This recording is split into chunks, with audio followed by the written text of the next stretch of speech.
Good morning, students. Welcome back to your online class of social science. So, what we had done in our previous lecture or in our previous class, we're just talking about the Rajputs and their dynasties. So, in today's lecture, what we have done? We have done the governance in North India. Firstly, what do we understand by the term governance? It means the administration. किस तरीके से वहाँ पर administration होता था, किस तरीके से वहाँ पर survival था, what type of a society, which religion, which type of a education वो follow करते थे. मतलब सारी चीज़ें ये क्या आ जाती है कि किस तरीके से वहाँ पर सर्वाइवल, किस किस एडमिनिस्ट्रेशन के थ्रू किस तरीके से वहाँ पर सर्वाइवल होता था.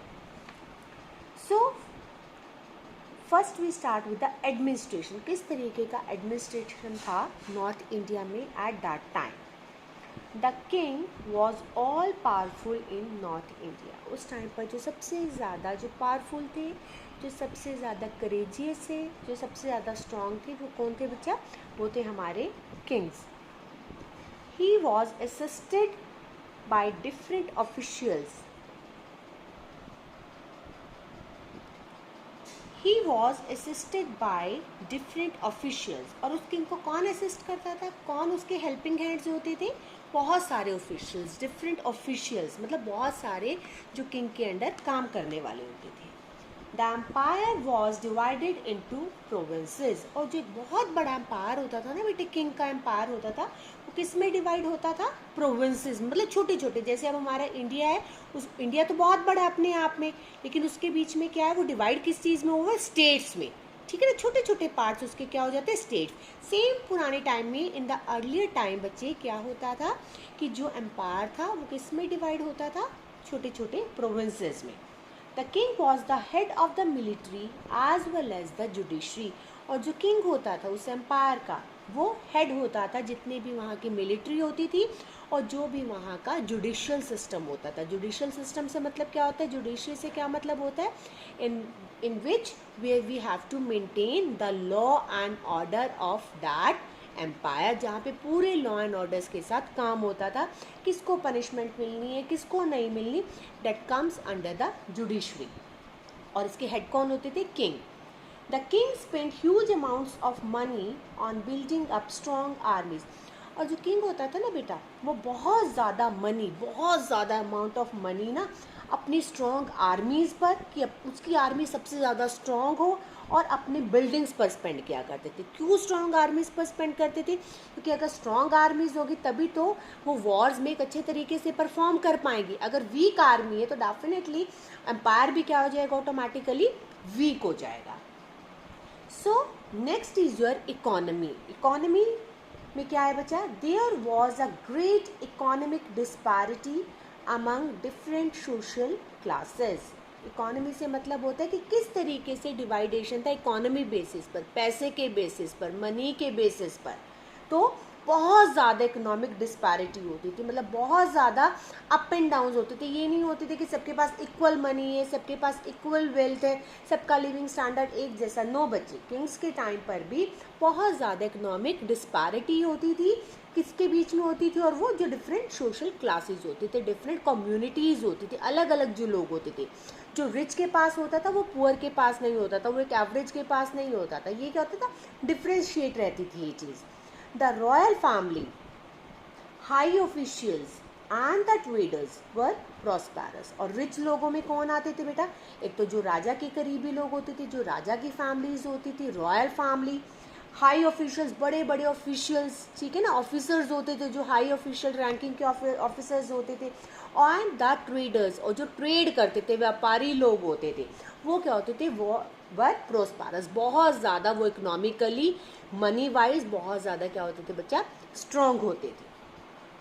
The people living in villages were poor. और जो बेटा विलेजेस में रहने वाले होते थे, जो गांव में रहने वाले होते थे पीपल, दे वर पुअर, वो बहुत ज़्यादा गरीब होते थे. The temples were the centres of the riches and hence attracted a lot of invaders. उस टाइम पर जो टेम्पल्स होते थे, नेपाल्स के जो टेम्पल्स होते थे ना बेटा, ये बहुत ज़्यादा, जिसको कहते हैं ना एक सेंटर ऑफ रिचेस, मतलब अमीरों के लिए, एक अमीर मतलब बहुत ज़्यादा जिसको कहते हैं, इन पे बहुत ज़्यादा मनी इन्वेस्ट की जाती थी। और यही एक सबसे बड़ा रीज़न होता था कि लॉट ऑफ इन्वेडर्स क्या होते थे, यहाँ पर अट्रैक्ट हो जाते थे। उनको लगता था कि बहुत ज़्यादा पैसा है इंडिया के पास, इतने इतने इन्होंने अपने टेम्पल्स पर पैसा इन्वेस्ट किया हुआ, तो डेफिनेटली वो क्या करते थे, they just attack on our country, वो हमारे कंट्रीज़ में आकर अटैक करते थे और उनको अपने अंडर या अपने कब्जे में कर लेते थे, या अपना कंट्रोल उनके ऊपर कर लेते थे। Feudal system was prevalent in north India. एक फ्यूडल सिस्टम होता था बेटा, वो बहुत ज़्यादा प्रिविलेंट होता था, बहुत ज़्यादा एग्जिस्ट करता था। क्या होता था feudal system? What do we understand by the term feudal system? Feudal system में क्या होता है बेटा, जो रिच फार्मर्स होते थे ना, वो क्या करते थे, छोटे फार्मर्स को अपनी लैंड पर काम कराते थे, वो काम भी करते थे और वो रिच फार्मर्स को टैक्सेस भी पे करते थे। एक तो काम करो, ऊपर से टैक्सेस भी दो, ये होता था फ्यूडल सिस्टम। तो ये इंडिया में बहुत ज़्यादा था, मतलब सीधा सीधा क्या था बच्चे, टॉर्चर था किसके साथ, पुअर पीपल के साथ। The kings guaranteed land as rewards to officers who came to be known as Thakur और रियाज। अब जो किंग्स थे बच्चे, वो क्या करते थे, बहुत सारी लैंड को ना एक गिफ्ट के तौर पर देते थे। किस किस को देते थे वो गिफ्ट के तौर पर? जो ऑफिसर्स होते थे उनके बहुत बड़े बड़े, जो उनका बहुत अच्छे से काम करते थे, और इन ऑफिसर्स को क्या कहा जाता था बेटा, ठाकुर और रियाज। ठीक है बच्चे। They provided military assistance to the king at the time of war. और ये जितने भी ठाकुर होते थे या हायर ऑफिशियल्स होते थे, ये क्या प्रोवाइड करते थे बेटा, ये क्या प्रोवाइड, ये असिस्टेंस की वॉर के टाइम पर ये मिलिट्री प्रोवाइड करते थे किंग को। ठीक है ना बच्चे। The feudal system led to the decline of many empires as the feudal lords gave only a small part of the land revenue to the king। जो feudal system था ना बच्चा, जो मैंने आपको भी बताया था, जो रिच फार्मर्स अपने अंडर जो लोग काम करते थे उनसे जो टैक्सेस वसूल करते थे, ठीक है ना, वो धीरे धीरे क्या होने लग गया, feudal system led to decline, वो क्या होने लग गया, कम होने लग गया। ऑफ मेनी एम्पायर्स, बहुत सारे एम्पायर्स का, as the feudal lords gave only a small part of the land revenue to the kings. क्यों? क्योंकि जो फ्यूडल लॉर्ड्स थे, मतलब जो रिच फार्मर्स थे एक तरीके से, वो बहुत ही कम अमाउंट देते थे किंग को, बहुत ही कम टैक्सेस पे करते थे किंग को। ठीक है बच्चे। तो धीरे धीरे वो क्या होने लग गया, डिक्लाइन होने लग गया, कम होने लग गया। This weaken the power of the Kings. अब जब किंग्स के पास टैक्सेस ही कम आने लग गए, उनके पास पैसा ही नहीं आएगा, तो डेफिनेटली बच्चे इससे क्या होगा, ऑटोमेटिकली क्या होगा, जो किंग के पास जितनी भी पावर्स होती थी वो धीरे धीरे क्या होने लग गई, कम होने लग गई, वीक होने लग गई। Moreover, many feudal lords like Chauhans and Paramaras become powerful and established independent empires। अब बेटा इसके साथ साथ क्या हुआ, बहुत सारे फ्यूडल लॉर्ड्स आपके जो इसमें आपके आते थे, आपके चौहान्स भी आते थे, आपके परमारस भी आते थे, इन्होंने क्या किया, दे बिकेम मोर पावरफुल, ये बहुत ज़्यादा पावरफुल हो गए अब, और इन्होंने अपना क्या शुरू कर दिया बेटा, they had to make their own independent empires. अब अपने एम्पायर्स बनाने शुरू कर दिए। क्यों? क्योंकि अभी किंग्स को तो ज़्यादा टैक्सेस पे नहीं करते थे, तो धीरे धीरे इन्होंने क्या शुरू कर दिया, अपने ही अलग से एम्पायर्स बनाने स्टार्ट कर दिए। ये थी इकोनॉमी। अब now the next is society. Society क्या होती है, जिसमें हम रहते हैं, ठीक है ना, हमारे आसपास का जो भी सर्कल होता है हम उसे क्या बोलते हैं, society. The rigid caste system led to the division of Indian society. हमें शुरू से बेटा, अगर आपने कभी सुना हो, अभी तो आप बहुत छोटे इसलिए शायद आपने इतनी चीज़ें सुनी ना हो, बट हमारे जो इंडिया का स्टार्टिंग से ही बेटा जो एक कास्ट सिस्टम रहा है वो बहुत ज़्यादा रिजिड रहा है। बहुत पक्के लोग होते थे अपने कास्ट के, बहुत ज़्यादा।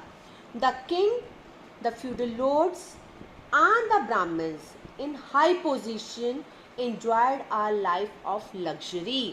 जो हमारे किंग होते थे, राजा, हमारे फ्यूडल लॉर्ड्स होते थे, हमारे ब्राह्मण्स होते थे, इनको तो सबसे टॉप मोस्ट पोजीशंस पर रखा जाता था, और ये बहुत ही एक लग्जीरियस लाइफ को क्या करते थे, एंजॉय करते थे, मतलब बहुत शाही लाइफ एंजॉय करते थे। Land was cultivated mainly by Shudras who were burdened by taxes and social discrimination. और जो उनकी लैंड होती थी उसको कौन कल्टीवेट करता था, उसको कौन कल्टीवेट करता था? शूद्रास, जो एक बहुत ही, जिसे कहते हैं ना, सबसे छोटी कम्युनिटी, बहुत ही नीची कम्युनिटी जिसको माना जाता था बेटा, शूद्रास। क्यों? हमारे जो इंडियन सोसाइटी में जो कास्ट सिस्टम था ना बच्चे, वो 4 पार्ट्स में डिवाइड होता था, ब्राह्मण्स, क्षत्रियास, वैश्यास और शूद्रास। शूद्रास क्या थी? बिल्कुल लोअर मोस्ट कास्ट मानी जाती थी, और यही लोग थे जो सबसे ज़्यादा काम करते थे, और सारे के सारे टैक्सेस भी इन्हीं लोगों को पे करने थे। और इनके साथ बहुत ज़्यादा क्या होता था बच्चे? डिस्क्रिमिनेशन होता था। अगर गलती से भी कभी इनको हाथ लग जाता था ना, तो लोग अपने आप को इम्प्योर मानने लग जाते थे कि अब हम इम्प्योर हो गए, अब हम खराब हो गए। तो बहुत ज़्यादा क्या था बेटा? सोशल इवल्स आ गए थे, बहुत ज़्यादा इनको क्या करने लग गए थे? इंसल्ट करने लग गए थे। The condition of women was quite miserable, और उस टाइम पे बेटा जो वीमेन की कंडीशंस भी थी वो बहुत क्या थी? मिजरेबल थी, बहुत ज़्यादा क्या थी? पेनफुल थी। दे वर डिप्राइव्ड ऑफ एजुकेशन, और वीमेन्स को कोई भी एजुकेशन प्रोवाइड नहीं की जाती थी एट दैट टाइम में। The evil practices of Sati, child marriage and polygamy contributed to the decline in the status of women। और बेटा बहुत सारी इवल प्रैक्टिसेस, बहुत सारे पाप जिसको कहते हैं उस टाइम में, बहुत सारे गलत प्रैक्टिसेस को क्या किया गया था? फैलाया हुआ था या इम्प्लीमेंट हुई थी उस टाइम पे। जैसे क्या क्या थी? सती क्या? वीमेन को साथ ही जला देना। हस्बैंड की अगर डेथ हो जाती थी तो वीमेन को क्या करते थे? साथ में ही जला देते, तो उसे बोलते थे सती प्रथा। चाइल्ड मैरिज, छोटे छोटे बच्चों की शादी कर देते थे बच्चा। एंड पॉलीगैमी कॉन्ट्रीब्यूटेड, बहुत सारी ऐसी प्रैक्टिसेस थे बेटा जिन्होंने वुमेन के स्टैंडर्ड्स को क्या कर दिया था? बहुत ही ज़्यादा डिक्लाइन कर दिया था, बहुत ही ज़्यादा कम कर दिया था। नाउ रिलीजन क्या होता है बेटा? रिलीजन हमें पता है ना, बिकॉज इंडिया में there was so many religions, बहुत सारे रिलीजन्स हैं हमारे पास। हिंदूज हैं, मुस्लिम्स हैं, क्रिश्चियंस हैं, बुद्धिज़्म है, Jainism, there was so many religions in India, ठीक है ना। तो उस टाइम पर किस रिलीजन्स को ज़्यादा क्या किया जाता था? फॉलो किया जाता था। The Rajputs mainly worshipped gods Vishnu and Shiva. जो राजपूत होते थे ना बेटा, वो सबसे ज़्यादा किसकी पूजा करते थे? किसको सबसे ज़्यादा वर्शिप करते थे? विष्णु को और शिवा को, मतलब विष्णु जी और शिव जी भगवान को वो सबसे ज़्यादा क्या करते थे? वर्शिप करते थे। तो बेटा जो राजपूत थे वो किसकी वर्शिप करते थे ज़्यादा? लॉर्ड विष्णु की और शिवा की, मतलब शिव जी भगवान की। और they also worship goddess Kali, Lakshmi and Durga. और किस किस की साथ में? लक्ष्मी माता की, दुर्गा की, काली की, मतलब विष्णु और शिव जी के साथ साथ और भी बहुत सारे जो हमारे गॉड्स थे, भगवान थे, उनकी क्या होती थी? वर्शिप की जाती थी।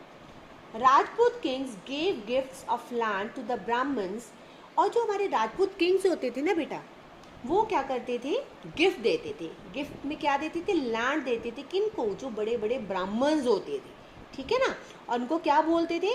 ब्रह्मदया और अग्रहारा, ठीक है ना, कि लैंड को गिफ्ट में दे देना। कि उनको ब्राह्मण का कोई भी अगर उनको गिफ्ट देना होता था वो पूजा कराते थे, उनको बदले में कोई चीज़ देनी होती थी तो किंग्स क्या करते थे? राजपूत किंग्स क्या करते थे?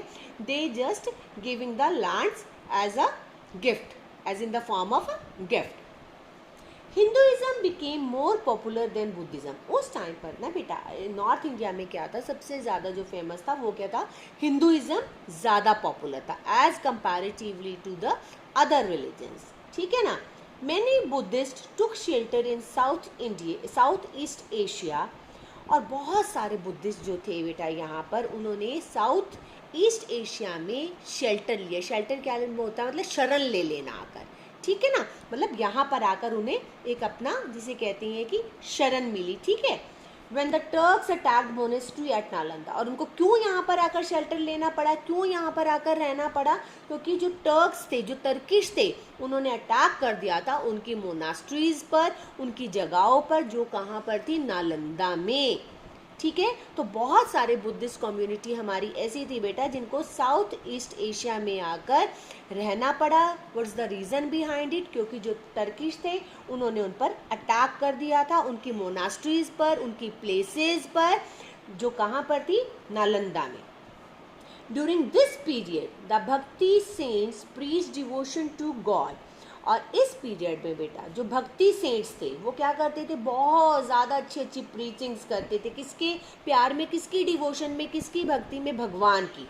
एंड अपोज्ड, और वो बिल्कुल अगेंस्ट होते थे किस चीज़ के, सोशल डिस्क्रिमिनेशन की। कोई भी डिस्क्रिमिनेशन नहीं होना चाहिए किसी भी तरीके का, कोई भी सोसाइटी में, कोई रिच नहीं, कोई पुअर नहीं, not on the black, not on the white, not on the caste, not on the creed, किसी भी बेसिस पर कोई भी डिस्क्रिमिनेशन नहीं होना चाहिए। किसी को भी सुपरस्टिशियस नहीं होना चाहिए, कोई अंधविश्वास दिमाग में नहीं पालने चाहिए। एंड नैरो माइंडेडनेस, मतलब वो इन तीनों चीज़ों को क्या करते थे, बिल्कुल अपोज करते थे, अगेंस्ट होते थे। एक सोशल डिस्क्रिमिनेशन के, अंधविश्वास सुपरस्टिशन के, और नैरो माइंडेडनेस, छोटी सोच, बड़ी छोटी सी सोच के वो इस चीज़ को बिल्कुल क्या होते थे, बिल्कुल इसके अगेंस्ट होते थे। सो बच्चे, in this video which things we have covered? We have covered about the administration, economy, society and religion of North India. So this is all about in this lecture. Thank you. Have a nice day.